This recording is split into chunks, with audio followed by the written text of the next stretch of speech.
بعض ایسی صورتیں ہوتی ہے جس سے ہم کو یہ معلوم ہوتا ہے کہ روزہ مکروہ ہو گیا لیکن وہ مکروہ نہیں ہوتا. زیادہ تر لوگوں کو اسی طرح یہ صورتیں نہیں معلوم. زیادہ لوگوں کو یہ صورتیں نہیں معلوم. اس کو یاد کرنا ضروری ہے کیونکہ سب نے روزہ رکھنا ہے اور سب پر یہی حالت آنی ہے، تو یاد کرنا ضروری ہے. ایک قسم یہ ہے کہ کسی قسم کا انجیکشن لگوانا، چاہے گوشت والا ہو یا رگ والا. یہاں پر انجیکشن لگاتے ہیں اور یا رگ میں، تو دونوں قسم کا انجیکشن لگوانا، اس سے کسی روزہ نہیں ٹوٹتا اور نہ مکروہ ہوتا ہے. ٹھیک ہے. کسی عذر سے رگ کے ذریعے جو میں نے بیان کیا، اور سخت ضرورت کے وقت خون چڑھنا. آپ کو ضرورت ہے، خون کی ضرورت ہے، تو روزے کے حالت میں خون آپ چڑھا سکتے ہیں، روزہ مکروہ نہیں ہوتا. طاقت کا انجیکشن لگوانا، اس سے بھی روزہ نہیں ٹوٹتا اور نہ مکروہ ہوتا ہے. ایسا آکسیجن لینا جس میں دوائیاں وغیرہ شامل نہ ہو، خالص آکسیجن. ٹھیک ہے. اور جس میں ادویات وغیرہ ہو تو اس کو روزے کے حالت میں نہیں لینا چاہیے. کلی کے حالت میں منہ کے طرف پانی نکلنا. جب ہم کلی کرتے ہیں تو پانی تو ہم تھوکتے ہیں، لیکن آخر میں کچھ چیٹے وغیرہ بچ جاتے ہوں گے، تو اس کو نگلنے سے کوئی مسئلہ نہیں ہوتا. ٹھیک ہے. وہ اکثر لعاب ہی ہوتا ہے، اور اپنا لعاب جو منہ میں بلغم وغیرہ آ جاتے ہیں تو اس کو نگلنے میں کوئی مسئلہ نہیں ہے. البتہ لعاب وغیرہ کو منہ میں جمع کر کے بعد میں نگلنا یہ نہیں چاہیے، یہ مکروہ ہے. ٹھیک ہے. لعاب کو منہ میں جمع کر کے نگلنا یہ مکروہ ہے. ضرورت کے وقت کوئی چیز چکھ کر تھوکنا، ویسے چکھنا تو نہیں چاہیے. اکثر جو چیز آپ چکھتے ہو تو وہ ذائقہ وہ منہ کے اندر چلا جاتا ہے، حلق کے اندر چلا جاتا ہے، تو اس سے بچنا چاہیے. ضرورت وہ ہو تو پھر آپ ایسا کر سکتے ہیں. ٹھیک ہے. ناک کو اس قدر زور سے سڑک لینا کہ حلق کے اندر چلی جائے. ناک میں بلغم وغیرہ آ جاتے ہیں تو اس کو زور سے حلق کے طرف کھینچنا اور بعد میں اس کو تھوک سکتے ہیں، تو اس سے روزہ مکروہ نہیں ہوتا. دانت اس طرح سے نکلوانا کہ روزہ بے خطر ہو، ادا ہو جائے اور خون حلق میں نہ جائے. خون حلق میں نہ چلا جائے تو دانت وغیرہ نکالنا، اس سے روزہ نہیں مکروہ ہوتا. دانتوں سے نکلنے والا خون نگل لینا بشرط یہ کہ وہ خون لعاب پر غالب نہ ہو اور اس خون کا ذائقہ وہ معلوم نہ ہو جائے. خون کا ذائقہ معلوم ہوا تو پھر حالت خراب ہے، مکروہ ہو جاتا ہے. نکسیر پھوٹنا، جس کا خون پیٹ میں نہ جائے.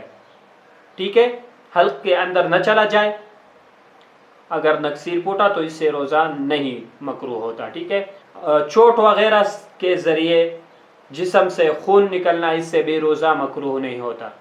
کسی زہریلی چیز کا ڈسنا، اس سے بھی روزہ مکروہ نہیں ہوتا.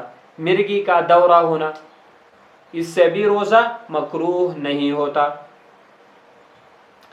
بواسیر کے مویشیوں کو جن کا محل عموماً پاخانہ کے جگہ کا کنارہ ہوتا ہے، طہارت کے بعد اندر دبانا. یہ بواسیر کے مریضوں کے لیے ہے جو صفائی وغیرہ کرتے ہیں، اس سے روزہ مکروہ نہیں ہوتا. حلق میں بلا اختیار دعا، گرد و غبار یا مکھی وغیرہ کا چلا جانا. یہ مکھی وغیرہ ہے نا، یہ اکثر منہ میں چلا جاتا ہے، اس کا کام وہی ہوتا ہے. اس سے روزہ مکروہ نہیں ہوتا. بھول کر کھانا پینا یا بھول کر بیوی سے صحبت کرنا، بھول سے روزہ نہیں جاتا. بھول سے اگر تم نے پانی پیا یا خوراک کھا لیا، یہ تو یہ اللہ تعالیٰ کی طرف سے ہے، اللہ تعالیٰ کی طرف سے ہے، کھا لو. ٹھیک ہے. بعد میں یاد آ جائے تو روزہ نہیں ٹوٹتا. اگر جماع کا اندیشہ نہ ہو تو بیوی سے بوسہ اور کنارہ لینا. پہلے میں نے تفصیل سے بتایا ہے کہ اس سے کوئی مسئلہ نہیں ہوتا اگر آپ خود کو کنٹرول کر سکتے ہو تو الگ۔ سوتے ہوئے احتلام ہو جانا، ٹھیک ہے، اس سے بھی کوئی مسئلہ نہیں ہے۔ آپ سو رہے ہو اور آپ کو احتلام ہو گیا تو سیدھا جا کر آپ غسل کر لیں، کوئی مسئلہ نہیں ہے، ٹھیک ہے۔ اس میں کان میں پانی ڈالنا یا بے اختیار پانی کا چلے جانا، کان میں اگر آپ سے بے احتیاطی میں پانی چلا گیا تو کوئی مسئلہ نہیں، اس سے روزہ مکروہ نہیں ہوتا۔ خود بخود قے کرنا، آپ کو قے آ گیا، یہ کنٹرول کرنے والی چیز تو نہیں ہے نا، تو اس سے روزہ مکروہ نہیں ہوتا۔ آنکھوں میں دوا یا سرما لگانا، ٹھیک ہے، اس سے بھی کوئی مسئلہ نہیں ہے۔ مسواک کرنا، اس سے بھی مکروہ نہیں ہوتا۔ سر اور بدن میں تیل لگانا، اس سے کوئی مسئلہ نہیں ہے، روزہ مکروہ نہیں ہوتا۔ عطر یا پھولوں کے خوشبو سونگھنا، یہ خوشبو والا مسئلہ اکثر آتا ہے۔ لوگ رمضان میں خوشبو سے پرہیز کرتے ہیں کہ اللہ تعالیٰ کے ہاں منہ کے بدبو یہ مشک سے زیادہ افضل ہے، تو اس وجہ سے خوشبو سے بھی پرہیز کرتے ہیں اور مسواک سے بھی، یہ دونوں کرنا چاہیے۔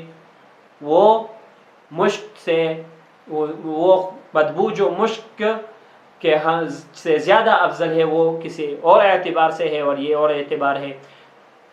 رومال بھگو کر سر پر ڈالنا اور کثرت سے نہانا، اس سے بھی کوئی مسئلہ نہیں ہے۔ بچہ کو دودھ پلانا، یہ عورتوں کے لیے ہے۔ میں نے پہلے واضح طور پر بتا دیا ہے کہ اگر عورت کو کوئی خطرہ نہیں ہو تو وہ بچے کو دودھ پلا سکتی ہے، کوئی مسئلہ نہیں ہے۔ پان کے سرخی اور دوا کا ذائقہ منہ سے ختم نہ ہونا، آپ نے پان وغیرہ کھایا ہے یا دوا کھائی ہے سحری کے حالت میں اور روزہ بند کرنے سے پہلے، لیکن اس کا جو ذائقہ ہے وہ منہ سے نہیں جاتا، تو آپ کا اس میں کوئی قصور نہیں ہے، ٹھیک ہے۔